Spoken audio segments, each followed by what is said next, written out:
Hello friends, welcome back to my channel learning point. आज फिर से आपका स्वागत है लर्निंग पॉइंट में। चलिए आज चलते हैं सीरीज नंबर 3 टॉप 500 क्वेश्चन का। ये वीडियो मुख्य रूप से एजुकेशन से रिलेटेड टेट सीटेट और बीएड एमएड एंट्रेंस के लिए बनाई गई है।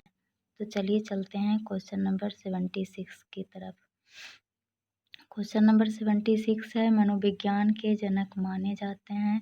तो मनोविज्ञान के जनक विलियम जेम्स को माना जाता है। क्वेश्चन नंबर 77 मनोविज्ञान है। तो मनोविज्ञान है विधायक विज्ञान। मनोविज्ञान को क्या माना जाता है? विधायक मनोविज्ञान। क्वेश्चन नंबर 78 देखेंगे, मनोविज्ञान को व्यवहार का निश्चित विज्ञान किसने माना? तो व्यवहारवादी वैज्ञानिक थे जेवी वाटसन। ये मनोविज्ञान को व्यवहार का निश्चित विज्ञान माने। इनका कहना है कि कोई भी बच्चा मुझे दे दो और उसको मैं जो भी चाहूँ डॉक्टर इंजीनियर बना सकता हूँ।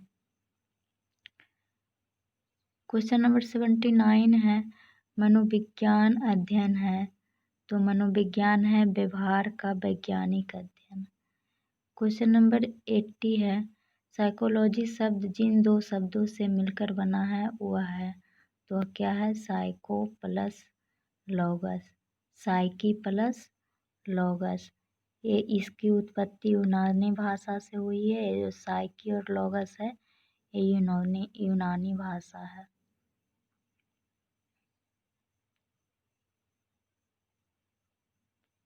क्वेश्चन नंबर 81 है, मनोविज्ञान का वास्तविक अर्थ है। तो मनोविज्ञान का वास्तविक अर्थ है व्यवहार का विज्ञान।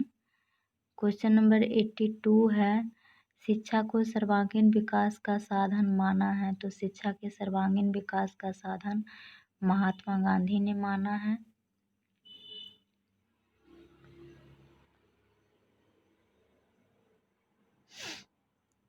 क्वेश्चन नंबर 83 है, मनोविज्ञान को मस्तिष्क का विज्ञान मानने वाले विद्वान कौन थे?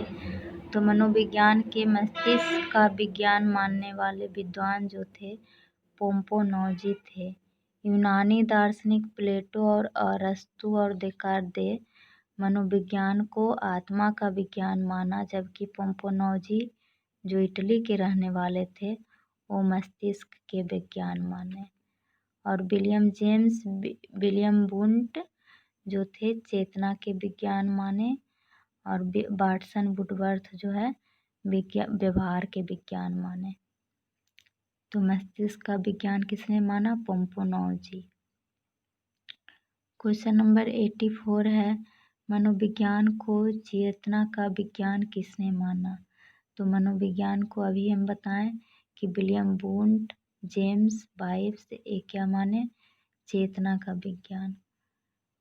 प्रयोगात्मक मनोविज्ञान के जनक कौन थे? मतलब व्यवहारवादी।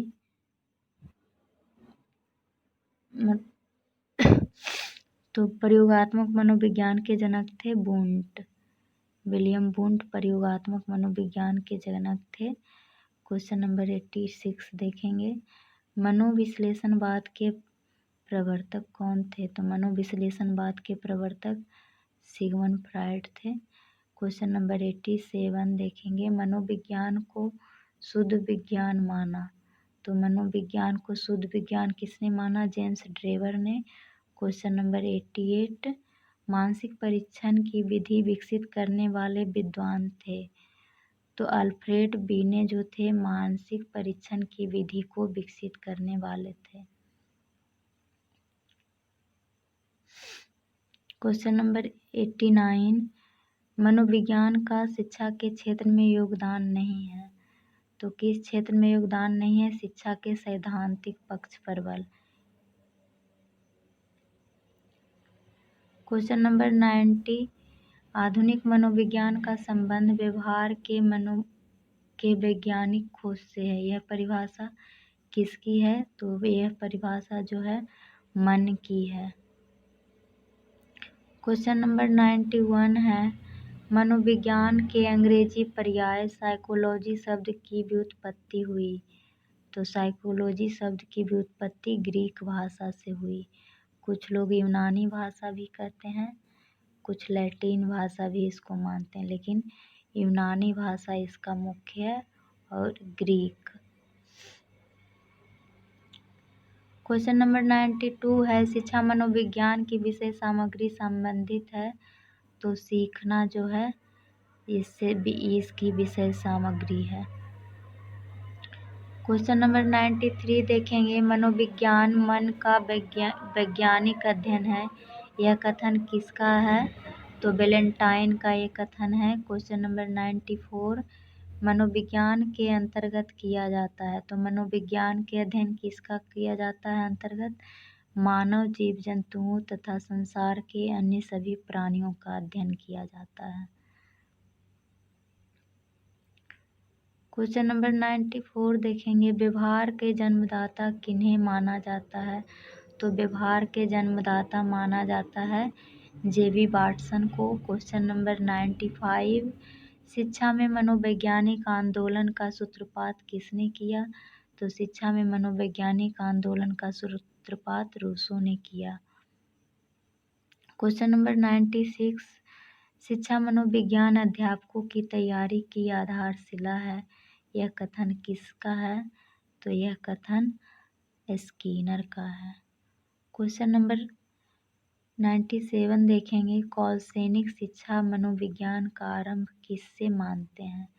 तो कौलसेनिक जो है शिक्षा मनोविज्ञान का आरंभ प्लेटो से मानते हैं, और स्किनर शिक्षा मनोविज्ञान का आरंभ अरस्तु से मानते हैं। क्वेश्चन नंबर 98, मूल प्रवृत्तियां संपूर्ण मानव व्यवहार की चालक है, किसने कहा? तो मैकडूगल ने कहा कि मूल प्रवृत्तियां जो है मानव व्यवहार की चालक है। मूल प्रवृत्ति का सिद्धांत भी मैकडूगल के द्वारा दिया गया है। क्वेश्चन नंबर 99, शिक्षा मनोविज्ञान ने स्पष्ट व निश्चित स्वरूप कब धारण किया?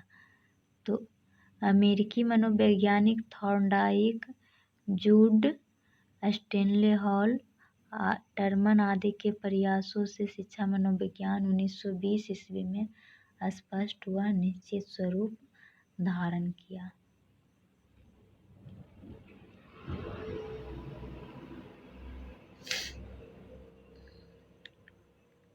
तो फ्रेंड्स, आप अभी तक हमारे चैनल को सब्सक्राइब नहीं किए हैं तो सब्सक्राइब कर दें, लाइक करें और शेयर करें, जिससे और लोगों को भी लाभ हो। क्वेश्चन नंबर 100 है, मनोविज्ञान का शिक्षा के क्षेत्र में योगदान है। तो बाल केंद्रित शिक्षा, मूल्यांकन और पाठ्यक्रम। मनोविज्ञान के शिक्षा के क्षेत्र में क्या योगदान है? बाल केंद्रित शिक्षा और मूल्यांकन और पाठ्यक्रम के चयन में इसका मुख्य योगदान है। और है शिक्षण विधि में, स्ट्रेटजी में, ये सब में मनोविज्ञान का शिक्षा के क्षेत्र में योगदान है। क्वेश्चन नंबर 101 है, शिक्षा मनोविज्ञान के क्षेत्र में अध्ययन किया जाता है। तो शिक्षा मनोविज्ञान के क्षेत्र में अधिगम, अनुशासन, मूल प्रवृत्तियों का अध्ययन किया जाता है। क्वेश्चन नंबर 102, शिक्षण का मुख्य केंद्र होता है। तो शिक्षण का मुख्य केंद्र बालक को कहा जाता है, क्योंकि मनोविज्ञान में बाल केंद्रित शिक्षा पर मुख्य बल दिया गया है। जॉन डेवी का कहना था कि शिक्षा जो है बालक के लिए नहीं है, शिक्षा बालक के लिए नहीं है, बालक है शिक्षा के लिए। मतलब उनका कहना है कि कोई भी शिक्षा है, चाहे जैसे डॉक्टर बच्चा बनना चाहता है, उसके माँ पापा इंजीनियर बनाना चाहते हैं, तो हुआ कि बालक पर थोपना। लेकिन जॉन डेवी का कहना था कि बालक पर कुछ थोपिए नहीं, बल्कि वो जिस दिशा में जाना चाहता है उसको सही रास्ता दिखाइए।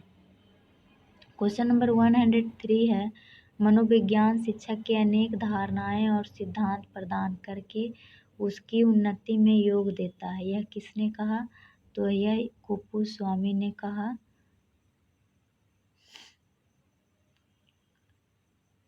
क्वेश्चन नंबर 104 है शिक्षा मनोविज्ञान की प्रकृति है। तो शिक्षा मनोविज्ञान की प्रकृति वैज्ञानिक है।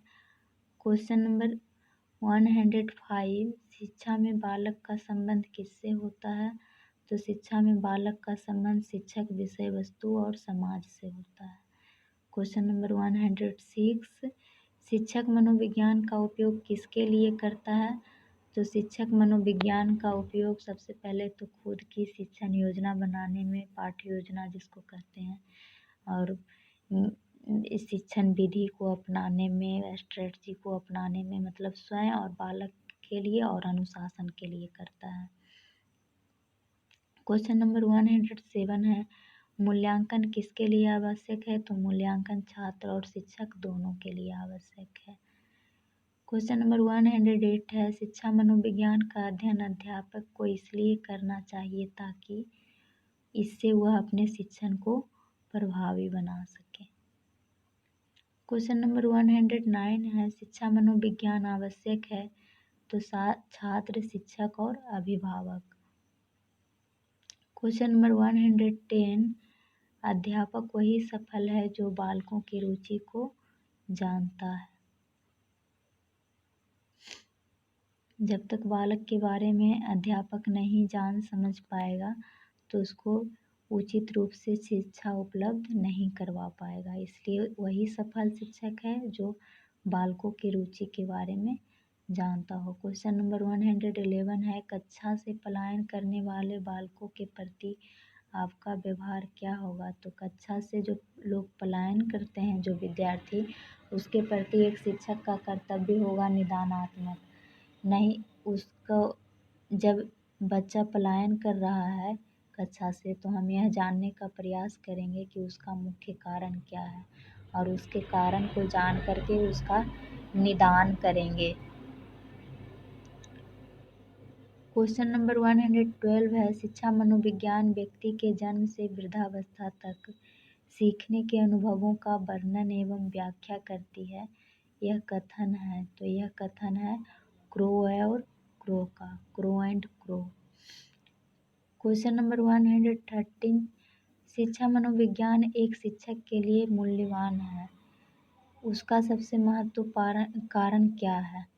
तो उसका सबसे महत्वपूर्ण कारण जो है उसे विद्यार्थी के बारे में ज्ञान मिलता है। क्वेश्चन नंबर 114 है मनोविज्ञान शिक्षा का आधारभूत विज्ञान है, यह कथन किसका है। तो यह कथन स्किनर का है। क्वेश्चन नंबर 115 चलिए सबसे पहले प्रश्नावली का निर्माण किसने किया। तो सबसे पहले प्रश्नावली का निर्माण वुडवर्थ ने किया। 116 है 20वीं शताब्दी को बालक की शताब्दी कहा जाता है। तो इसका हो जाएगा answer Crow and Crow. Crow and Crow 20वीं शताब्दी को बालक की शताब्दी की संज्ञा दिया है। क्वेश्चन नंबर 117 किशोरावस्था की प्रमुख समस्या है। तो किशोरावस्था की प्रमुख समस्या समायोजन की होती है, क्योंकि वो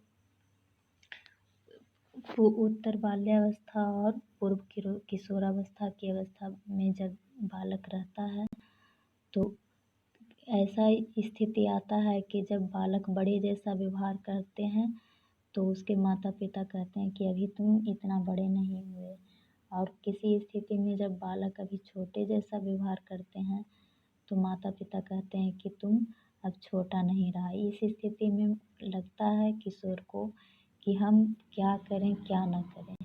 तो इस समय उसकी प्रमुख समस्या समायोजन की है।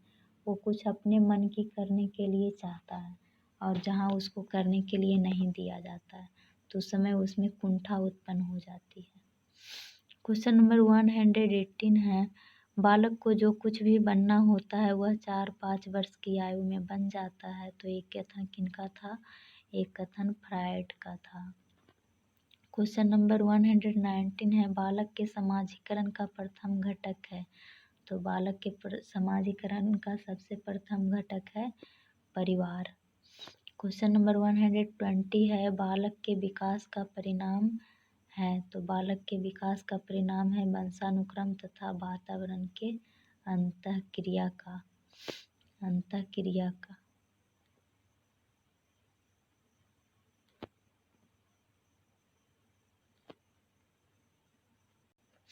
क्वेश्चन नंबर 121 है, व्यवहारवादी मनोविज्ञान के प्रतिपादक कौन थे? तो व्यवहारवादी मनोविज्ञान के प्रतिपादक जे.बी. वाटसन थे।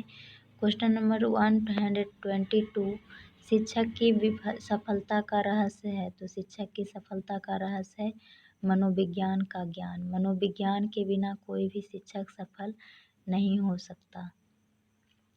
क्वेश्चन नंबर 123 है, समाजमिति विधि के प्रतिपादक कौन है? तो समाजमिति विधि के प्रतिपादक जे.ए. मुनरो को माना जाता है।